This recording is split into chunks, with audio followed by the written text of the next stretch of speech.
బాధ్యత నేను నిర్వహిస్తాను. Motor cycle పై వెళ్ళేటప్పుడు హెల్మెట్ తప్పకుండా ధరిస్తాను. కారు నడిపేటప్పుడు సీట్ బెల్ట్ ఖచ్చితంగా ధరిస్తాను.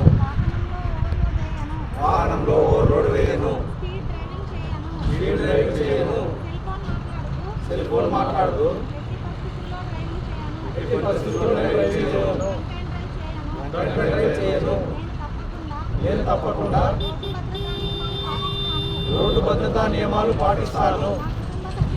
నా కుటుంబ సభ్యులను, నా యొక్క మిత్రులను, బంధువులను, నా తోటి వారిని ఈ నియమ నిబంధనలను పాటించే విధంగా చైతన్యపరుస్తానని ఇదంతా ఈ దేశ పౌరునిగా ప్రమాదరహిత సమాజాన్ని నెలకొల్పడంలో త్రికరణ శుద్ధిగా నా కర్తవ్యాన్ని కొనసాగిస్తానని ఆత్మసాక్షిగా ప్రతిజ్ఞ చేస్తున్నాను. జై హింద్.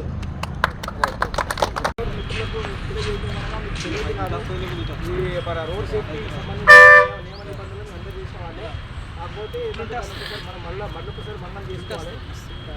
ఎందుకంటే ఇప్పుడు మనము సంపాదించే వాళ్ళము, మనం సంపాదిస్తే మన ఫ్యామిలీ అంతా బతుకుతారు. కాబట్టి మనకి ఏమన్నా ఇబ్బంది అయ్యి మనకి ఏమైనా యాక్సిడెంట్ చిన్న అయితే మనం ఎంతో అచేతనంగా పడి ఉంటే మొత్తం మన ఫ్యామిలీ అంతా రోడ్డుకి వస్తుంది. కాబట్టి మన బ్రతుకు ఉండడము, మన సేఫ్టీ అనేది ఇంపార్టెంట్. కాబట్టి ఖచ్చితంగా రోడ్డు నియమాలు పాటించాలి. మనం ఏంటంటే రిపీటెడ్గా బాగా ఎక్కువ అవర్స్ వర్క్ చేయాలన్న ఉద్దేశంతో పై అంటే బాగా సంపాదించాలి, లేకుంటే పోయి పని చేయాలనే అట్లాంటి పని చేసుకోవాలి. మనం మన బాడీ అనేది రెస్ట్ కావాలని కోరుకుంటుంది. కాబట్టి ఆటోమేటిక్గా మన బాడీకి విశ్రాంతి తీసుకుంటే ఆటోమేటిక్గా తీసుకుంటుంది. అది కళ్ళు ఇట్లా అయిపోయి మనం ఇట్లా పడిపోయి ఉంటుంది, ఆ బండిగా కొడుతుంది. ఎందుకంటే మనము ఆల్రెడీ రోడ్డు మీద ఉంటాం. కాబట్టి మనం ఏ డిసిషన్ తీసుకోలేదు. రోడ్డు మీద మనం జర్నీ చేస్తున్నాము, మన బండి మోగుతుంది. కాబట్టి దాంట్లో మనం అలర్ట్గా ఉండడం ఒకటే ఏం చేయలేం.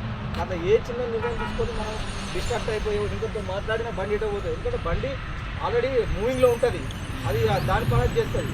కాబట్టి మనం కంప్లీట్గా దాంట్లోనే ఉండాలి. ఎక్కువ డిస్ట్రాక్ట్ కావద్దు. ఫోన్లు మాట్లాడద్దు.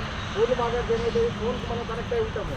అంటే అది మైండ్ మొత్తం ఫోన్ కనెక్ట్ అయి ఉంటుంది. మళ్ళీ చూస్తాం కాబట్టి విజువల్ డిస్ట్రాక్షన్ ఉంటుంది.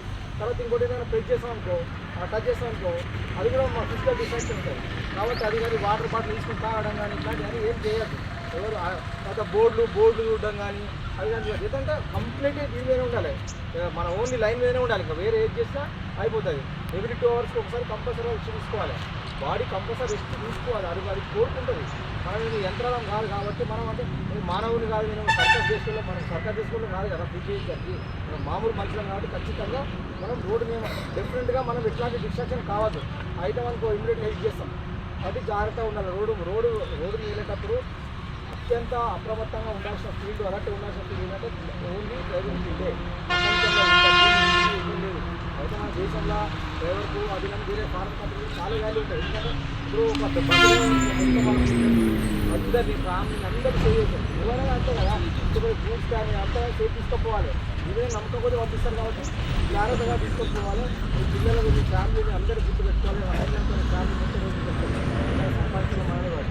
ఇంకోటి ఏంటంటే మీకు ఎలాంటి పర్యవేక్షణ లేదు. అది ఆర్టీసీ అంటే వాడు పోయేటప్పుడే డ్రింకర్ మెజర్ పెట్టి తాగి ఇస్తారు. ఇంకా అది కూడా లేదు, పర్యవేక్షణ లేదు కాబట్టి, సూపర్విజన్ లేదు. కాబట్టి మీకు సొంత నియంత్రణ, మీకు మీద నియంత్రణ, మీ పిల్లలు, మీ ఫ్యామిలీ, మీ వ్యవహారం, మీ చదువులు, మీ ఫ్యామిలీకి మీకు ఇల్లు కట్టాల్సిన ఆ కిస్తీలు ఇవన్నీ కూడా మీరు మనసులో పెట్టుకోవాలి. నేను నాకేమన్నాయి నేను అచేతనంగా ఉన్నా, లేకపోతే నాకేమన్నా దాన్ని ఏదైతే నా ఫ్యామిలీ మొత్తం రోజు నాకు ఎవరు దిక్కు మనం ఉండాలని ఆలోచించుకోవాలి. మనం ఫస్ట్ ఆఫ్ ఆల్ మన సేఫ్టీ పర్ఫెక్ట్ మనం ఉంటేనే ఏదైనా సాధిస్తాం. కాబట్టి మనం ముఖ్యం. కాబట్టి మనం అలర్ట్నెస్ ఉండాలి. ఇలాంటి అజాగ్రత్తగా నడపద్దు, ఎవరితో మాట్లాడద్దు, డ్రంక్ డ్రైవ్ చేయొద్దు, సెల్ ఫోన్ డ్రైవ్ చేయొద్దు, డిస్టర్బ్ కావద్దు. ప్రయాణంలో మొత్తంలో క్షేమంగా వెళ్ళి మీరు లాభంగా ఇంటికి తిరిగి రావాలి. మీ పిల్లలను అలాగే అందరూ దృష్టి పెట్టుకోండి, మీ ఫ్యామిలీ అందరూ దృష్టి పెట్టుకోండి, మీ మిత్రులను దృష్టి పెట్టుకోండి.